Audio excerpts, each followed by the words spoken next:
GCSE എക്സാംസിൽ സാധാരണ ചോദിക്കാൻ വളരെയധികം സാധ്യതയുള്ള കുറച്ച് ക്വസ്റ്റ്യൻസ് ആണ് നമ്മൾ ഡിസ്കസ് ചെയ്തത്. Concerned about the possible effects of the drug. എന്താണ് യൂഷ്വലി വാർഫെയർ എടുക്കുന്ന പേഷ്യൻസിന്റെ നമ്മൾ PT-INR നമ്മൾ എടുക്കാറുണ്ട് അല്ലെ. എന്തിനു വേണ്ടിയാണ്? ഇവിടെ നോക്കിയ പേഷ്യന്റ് റിനൽ കാൽക്കുലയാണ്. അപ്പോൾ ഈ എല്ലാ ഇന്റർവെൻഷൻസും ശരിക്കും പേഷ്യന്റിന് ആപ്ലിക്കബിൾ തന്നെയാണ്. ഇവിടെ ഓപ്ഷൻ ഡി ഹെപ്പാറ്റിക് ഡാമേജ് ആണ് കറക്റ്റ് ആൻസർ ആയിട്ട് വരിക. Hi all, welcome back to Eduz international academy.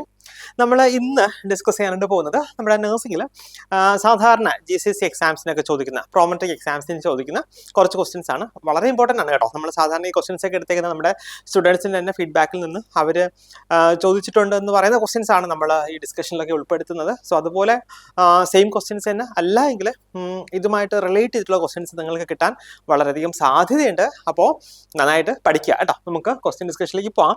Okay, first question എന്ന് പറയുന്നത് A patient is admitted in the hospital four routine elective surgery. അതായത് ഒരു റുട്ടീൻ സർജറിക്ക് വേണ്ടി പേഷ്യന്റിനെ ഹോസ്പിറ്റലിൽ അഡ്മിറ്റ് ചെയ്തു.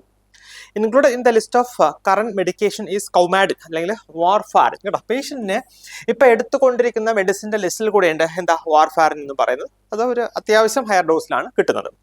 Concerned about the possible effects of the drug particularly in A patient scheduled for surgery, the nurse anticipates which of the following actions. ഈ തന്നിരിക്കുന്നതിൽ നമ്മൾ എന്താണ് basically ഒരു പ്രയോറിറ്റി ബേസിൽ ചെയ്യേണ്ടത് എന്നുള്ളതാണ് ഈ ഒരു ക്വസ്റ്റ്യനിൽ ചോദിച്ചേക്കുന്നത്.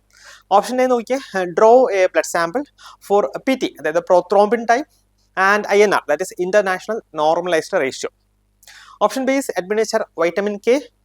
Option C, draw a blood sample for type and cross match and request blood from the blood bank. Option D, cancel the surgery after the patient reports stopping the Coumadin 1 week previously. കേട്ടോ. അപ്പോൾ നോക്കിയേ എന്തായിരിക്കും ഇവിടെ correct answer ആയിട്ട് വരിക. അതായത് പേഷ്യന്റിന് ഒരു routine സർജറിയാണ് പറഞ്ഞിട്ടുണ്ട് കൃത്യമായിട്ട്. എമർജൻസി സർജറി അല്ല, പേഷ്യന്റ് ഒരു റുട്ടീൻ ആയിട്ടുള്ള ഇലക്റ്റീവ് സർജറിക്ക് പോസ്റ്റ് ചെയ്ത് കാണാം. സോ പേഷ്യന്റ് വാർഫെയറിന് ഒരു ഹയർ ഡോസിൽ എടുത്തുകൊണ്ടിരിക്കുന്ന പേഷ്യന്റ് ആണ് അല്ലേ. സോ അങ്ങനെ വരുമ്പോഴത്തേക്ക് എന്താണ് ഇവിടെ പ്രയോറിറ്റി ബേസിൽ ഒരു നേഴ്സ് ചെയ്യേണ്ടത്, അല്ലെങ്കിൽ നേഴ്സ് ആന്റിസിപ്പേറ്റ് ചെയ്യേണ്ട ഒരു കാര്യം എന്താണ് എന്നുള്ളതാണ്. എന്തായിരിക്കാം നോക്കിയാൽ വാർഫെയറിനാണ് വളരെ കൃത്യമായിട്ട് പറയുന്നില്ല. വാർഫെയറിൻ എന്താണ് യൂഷ്വലി വാർഫെയറിൻ എടുക്കുന്ന പേഷ്യൻസിന്റെ നമ്മൾ PT-INR നമ്മൾ എടുക്കാറുണ്ട് അല്ലേ. എന്തിനു വേണ്ടിയാണ്? പേഷ്യന്റിനെ വാർഫെയറിൻ തെറാപ്യൂട്ടിക് ഡോസിലാണോ കിട്ടുന്നത് എന്നറിയാൻ ഒന്നാമത്. രണ്ടാമത് ഇനി എന്തെങ്കിലും ബ്ലീഡിങ്ങിനൊക്കെ എന്തെങ്കിലും റിസ്ക് ഉണ്ടോ ഇല്ലയോ എന്നൊക്കെ അറിയാൻ വേണ്ടിയാണ് നമ്മൾ സാധാരണ വാർഫെയറിൻ എടുക്കുന്ന പേഷ്യൻസിന് PT-INR നോക്കുക കേട്ടോ. അപ്പം എന്താണ് ഓപ്ഷൻ എ ആണ് കറക്റ്റ് ആൻസർ ആയിട്ട് വരിക കേട്ടോ. അപ്പം ഈ ഓപ്ഷൻ ബി, അതായത് വൈറ്റമിൻ K അഡ്മിനിസ്റ്റർ ചെയ്യുക എന്നുള്ളത് സാധാരണ നമ്മുടെ ഒരു കൺസേൺ ആയിട്ട് നമുക്ക് തോന്നേണ്ടതാണ്. കാരണം എന്താണ്, വൈറ്റമിൻ K എന്ന് പറഞ്ഞാൽ വാർഫെയറിന്റെ ആന്റിഡോട്ട് ആണ്. പക്ഷെ ഇവിടെ നമുക്ക് ഈ PT-INR റിസൾട്ട് വെച്ചിട്ട് മാത്രമേ നമുക്ക് ബാക്കി മുന്നോട്ട് പോകാനായിട്ട് കഴിയത്തുള്ളൂ. സോ അതുകൊണ്ട് തന്നെ ഇവിടെ പ്രയോറിറ്റി ആയിട്ട് വളരെ ഇമ്പോർട്ടൻ്റ് ആയിട്ട് നേഴ്സ് ആന്റിസിപ്പേറ്റ് ചെയ്യേണ്ടത് എന്ന് പറയുന്നത് ഈ ഓപ്ഷൻ എയിൽ വരുന്ന സംഗതിയാണ്. നെക്സ്റ്റ് ക്വസ്റ്റ്യനിലേക്ക് പോകാം. A client is admitted to the emergency room with renal calculi and is complaining of moderate to severe flank pain and nausea കേട്ടോ. പേഷ്യന്റ് റീനൽ കാൽക്കുലി ഉണ്ട്, കൂടാതെ ഒരു പെയിൻ അല്ലെ, അതായത് ഒരു moderate to severe flank pain ഉണ്ട്. സാധാരണ renal കാൽക്കുലയുടെ pain ആണ് ഈ പറയുന്ന ഫ്ലാങ്ക് പെയിൻ എന്ന് പറയുക അല്ലേ. സോ അതുകൂടാതെ നോസിയ വരുന്നുണ്ട്. Client's temperature is 100.8 degree Fahrenheit. The priority nursing goal for this client കേട്ടോ. ഈ ഒരു പേഷ്യന്റിന് എന്ത് പ്രയോറിറ്റി നഴ്സിംഗ് ഗോളാണ് നമുക്ക് സെറ്റ് ചെയ്യാനായിട്ട് കഴിയുക കേട്ടോ. നോക്കിയേ, ഇതും ഒരു പ്രയോറിറ്റി ബേസ് ചെയ്തിട്ടുള്ള ക്വസ്റ്റ്യൻ ആണ് അല്ലേ.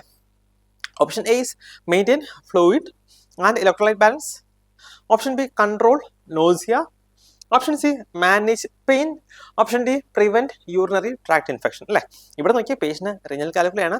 അപ്പോൾ ഈ എല്ലാ ഇന്റർവെൻഷൻസും ശരിക്കും പേഷ്യന്റിന് ആപ്ലിക്കബിൾ തന്നെയാണ്. പക്ഷെ ഇവിടെ പ്രയോറിറ്റി ബേസിൽ ഏറ്റവും പ്രയോറിറ്റി ആയിട്ടുള്ള ഫസ്റ്റ് പ്രയോറിറ്റി ആയിട്ട് ഇവിടെ ആപ്ലിക്കബിൾ ആയിട്ടുള്ള ഏതാണ് എന്നാണ് ചോദിച്ചേക്കുന്നത്. എന്താണ് നോക്കിയേ, ഇങ്ങനത്തെ ക്വസ്റ്റ്യൻസ് വരുമ്പോഴത്തേക്ക് നമ്മൾ യൂഷ്വലി പ്രയോറിറ്റൈസ് ചെയ്യുന്നത് എങ്ങനെയാണ്? ഒന്നുകിൽ ABC അല്ലേ, ഒന്നുകിൽ ABC വെച്ചിട്ട് പ്രയോറിറ്റൈസ് ചെയ്യാറുണ്ട്, അല്ലെങ്കിൽ വേറൊരു സംഗതി നമ്മൾ പോകാറുണ്ട് അല്ലേ. എന്താണ്? Maslow's hierarchy of need. വളരെ ഇമ്പോർട്ടൻ്റ് ആണ്. GCSE എക്സാംസിനൊക്കെ ചോദിക്കുന്നതാണ് മാസ്ലോസ് ഹയറാർക്കി ഓഫ് നീഡ്. അത് ശരിക്കും പറഞ്ഞാൽ ഇതുപോലെ ആപ്ലിക്കേഷൻ ലെവലിലായിരിക്കും ചോദിക്കുക കേട്ടോ.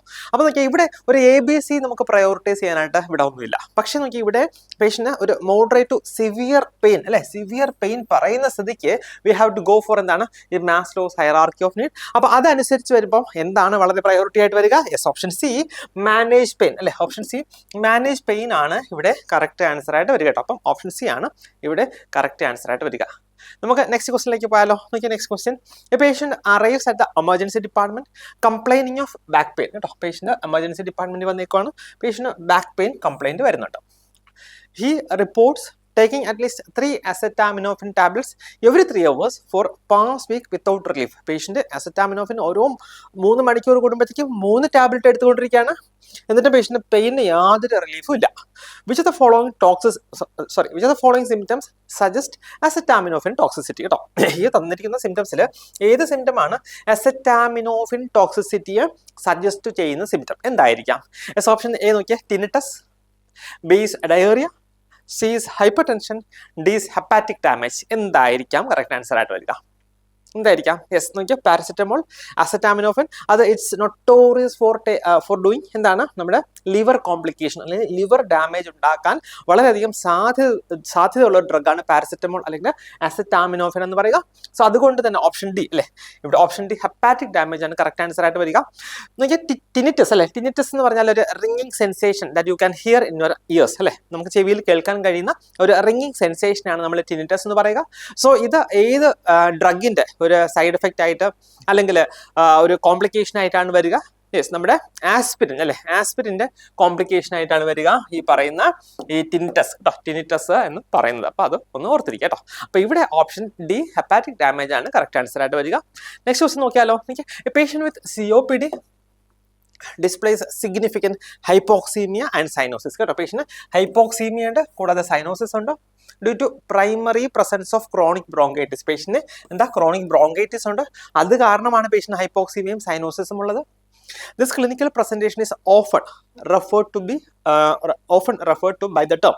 അതായത് ഈ പറഞ്ഞിരിക്കുന്ന പേഷ്യന്റ് ക്രോണിക് ബ്രോങ്കൈറ്റിസ് ഉണ്ട്, അത് കാരണം ഹൈപ്പോക്സീമിയും സൈനോസിസും ഉണ്ട്. സോ ഈ ടേമിന് അല്ലെങ്കിൽ ഈ ഒരു അർത്ഥം വരുന്നത് അല്ലെങ്കിൽ ഈ ഒരു ഡെഫിനിഷൻ വരുന്നത് ഏത് ടേമിനാണ് എന്നുള്ളതാണ് ചോദിച്ചിരിക്കുന്നത്. ഓക്കെ, എന്താണ്?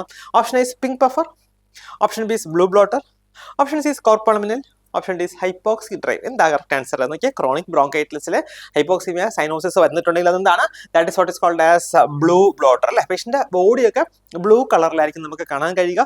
അതേസമയം പിങ്ക് പഫേഴ്സ്, അതായത് പേഷ്യന്റ് ഒരു പിങ്ക് കളറിലേക്ക് വരുന്നത് എപ്പോഴാണ്? If the patient is having emphysema അല്ലെ, എംഫൈസീമ ഉണ്ട് എങ്കിൽ കേട്ടോ, എംഫൈസീമ ഉണ്ട് എങ്കിൽ യൂഷ്വലി എന്താണ് പേഷ്യന്റ് ഒരു പിങ്ക് പഫർ എന്നാണ് നമ്മൾ പറയുക.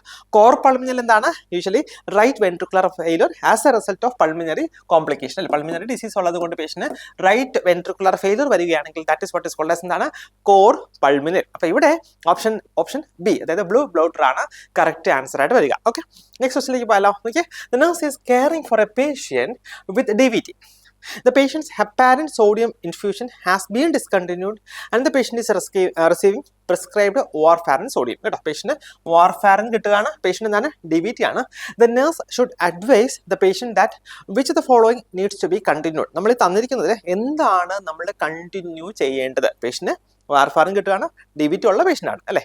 നോക്കിയേ, option A is daily complete blood count, option B is laboratory test for partial thromboplastin time, option C is strict bed rest, option D is wearing elasticized support stockings.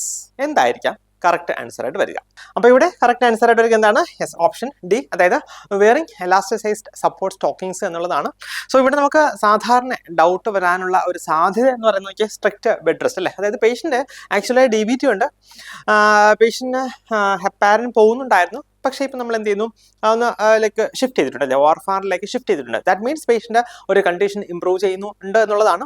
So further ആയിട്ടുള്ള ഈ പറഞ്ഞ clot formation DVT ഒക്കെ prevent ചെയ്യാനായിട്ട് നമുക്ക് എന്ത് ചെയ്യാം? പേഷ്യന്റിനോട് recommend ചെയ്യാം അല്ലെങ്കിൽ അഡ്വൈസ് ചെയ്യാം for wearing elasticized support stocking. So അതുകൊണ്ട് തന്നെ ഓപ്ഷൻ ഡി ആണ് ഇവിടെ കറക്റ്റ് ആൻസർ ആയിട്ട് വരിക. സോ വളരെ ഇമ്പോർട്ടൻ്റ് ആയിട്ടുള്ള നമ്മുടെ GCSE എക്സാംസിൽ സാധാരണ ചോദിക്കാൻ വളരെയധികം സാധ്യതയുള്ള കുറച്ച് ക്വസ്റ്റ്യൻസ് ആണ് നമ്മൾ ഡിസ്കസ് ചെയ്തത്. ഈ GCSE എക്സാംസിന്റെ എല്ലാ എക്സാംസിൻ്റെയും കോച്ചിങ് നമ്മുടെ എജ്യൂസ് അക്കാഡമിയിൽ അവൈലബിൾ ആണ്. അപ്പോൾ നിങ്ങൾക്ക് പഠിക്കണം എന്നുണ്ട് അല്ലെങ്കിൽ നിങ്ങൾ എക്സാം എഴുതാൻ പ്ലാൻ ചെയ്യുന്നുണ്ടെങ്കിൽ ഉറപ്പായിട്ട് എജ്യൂസ് അക്കാഡമിയിൽ ജോയിൻ ചെയ്യുക, നന്നായിട്ട് പഠിക്കുക. എക്സാമിൽ ചോദിക്കുന്ന അതേ ക്വസ്റ്റ്യൻസ് ഒക്കെ തന്നെയാണ് നമ്മളിവിടെ പഠിപ്പിക്കുക, അതൊക്കെ ആണ് നമ്മൾ ഡിസ്കസ് ചെയ്തിട്ട് പോവുക. സോ എല്ലാവരും നന്നായിട്ട് പഠിക്കുക. എല്ലാവർക്കും ഓൾ ദി ബെസ്റ്റ്.